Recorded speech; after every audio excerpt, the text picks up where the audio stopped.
Recently, my family and I traveled to Cherry Springs State Park in Pennsylvania. It's one of the darkest places in the state. It's a big stargazing destination. Back home in the suburbs of Philly, under the best conditions, I can spot a few dozen stars. But out there in Cherry Springs, we could see thousands, maybe hundreds of thousands of stars.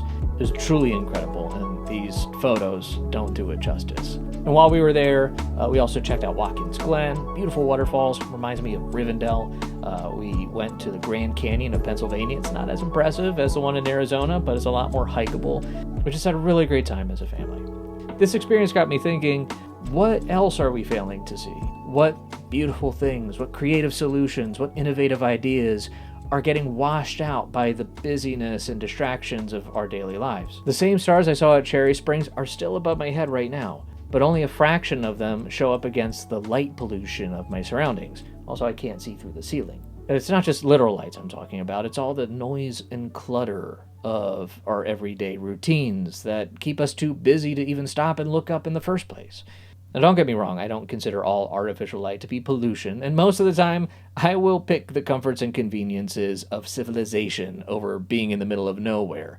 I love living in community and having access to things, and information and flashy distractions can be inspiring in their own right. But every now and then, we need to practice turning out the lights, taking a break, and giving ourselves time and space to let our eyes adjust to see new things and remember old priorities.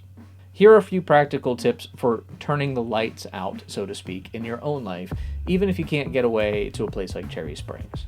1. Make time to read. Bonus points if it's fiction. There's a ton of great books with practical business information, but go live in a fantasy world for a little bit.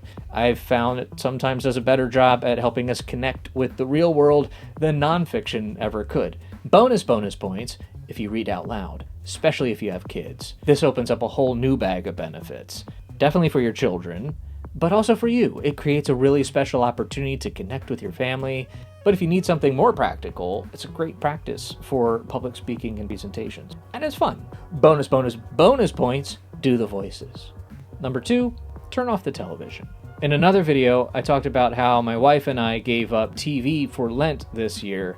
And when the fast was over, we found we didn't really miss it. We weren't rushing back to grab the remote and catch up on our shows.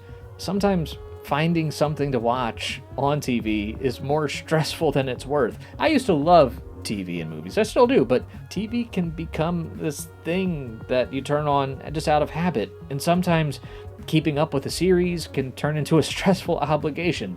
If you feel you need to watch TV, but you don't actually want to, or you don't know what to watch, that's a good sign. You should take a little break and read instead.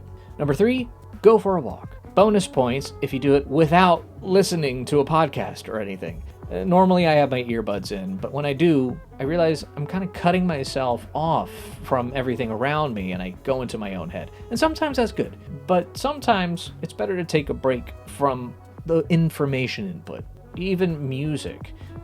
Dial down the stimulation and make space for you to pay more attention to what's around you. Take time to pray or quietly process the thoughts and ideas that are already in your head without pumping it full of new information. There is so much content available to us, so much to chew on, or rather to choke on. Eric Schmidt, the former CEO of Google, once estimated that we produce more information in 48 hours than we produced from the dawn of civilization to 2003. Thousands of years of recorded data in 2 days. Now, some people debated whether or not this statistic was accurate, but that was back in 2010, 14 years ago. We didn't have 4G, let alone 5G. If your phone did shoot video, you probably didn't do much with it. User-generated content was a newer thing. Instagram just launched that year. YouTube had 200 million active users. Today, it has over 2 billion active users. Sticking with YouTube, in 2010, about 35 hours of video were being uploaded to the platform every minute. A 2020 statistic, so this is outdated information, puts us over 500 hours of video uploaded per minute. And today we can add the 16,000 videos uploaded to TikTok every minute, and all of the other content on all of the other platforms and podcasts, and now the mega glut of AI-generated content. Whether or not Eric Schmidt got the math right in 2010, there is no doubt that today we are being bombarded by way more information than we can healthily process, and it's making us miserable. Our brain uses energy just like the rest of our body, and our body has limits. We need to rest regularly. One of my favorite podcasts is Smart Passive Income with Pat Flynn. And every episode, the announcer says, where it's all about working hard now so you can sit back and reap the benefits later. Which, yes, I don't disagree with that sentiment. But some people never define what later is. Is it this weekend?